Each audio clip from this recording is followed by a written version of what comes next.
Rreth 12.000 turistë kanë vizituar Kalan e Shkodrës që nga fillimi i këtij viti, ndërsa sipas statistikave të Drejtorisë Rajonale të Kulturës Kombëtare, ky numër tregon një rritje me 20%, krahasuar me të njëjtën periudhë të vitit të kaluar. Për periudhën nga janari deri në momentet që flasim, numri i vizitorëve ka kapur shifrën e rreth 11.800, duke bërë një rritje rreth 20% në krahasim me të njëjtën periudhë për 2016. DRK Shkodër ka marrë masat e duhura në lidhje me promovimin sa më të mirë të monumentit Kalaja Shkodrës si aseti i trashëgimisë kulturore më i vizituar në rajonin e Shkodrës. Me nismën e Ministrisë së Kulturës dhe mbështetjen e Fondit Shqiptaro-Amerikan të Zhvillimit, Sokoli thotë se gjatë muajit qershor do të bëhet gati infrastruktura për të vënë në funksion biletarinë elektronike. Do vendoset edhe biletaria elektronike, jo vetëm për rritjen e të ardhurave, por edhe për updatimin në kohë të dhënave në lidhje me vizitueshmërinë e përditshme në Kalan e Shkodrës nëpërmjet sistemit elektronik. Rritja e numrit të punonjësve për menaxhimin e ambientit të Kalas si dhe kërkimet arkeologjike mbeten dy prioritete të DRK-s. Ne shtojmë fuqinë punëtore në mirëmbajtje, pastrim nga vegetacioni,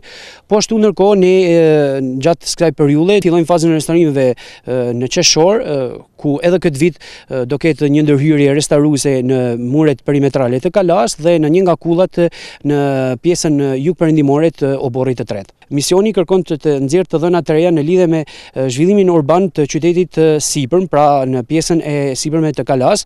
Numri i turistëve që vizituan Kalan Rozafa gjatë vitit të kaluar llogaritet në rreth 40.000, më shumë se 1/4 e këtij numri është plotësuar tashmë, ndërsa DRK mbetet me synime të qarta për rritjen graduale të vizitorëve.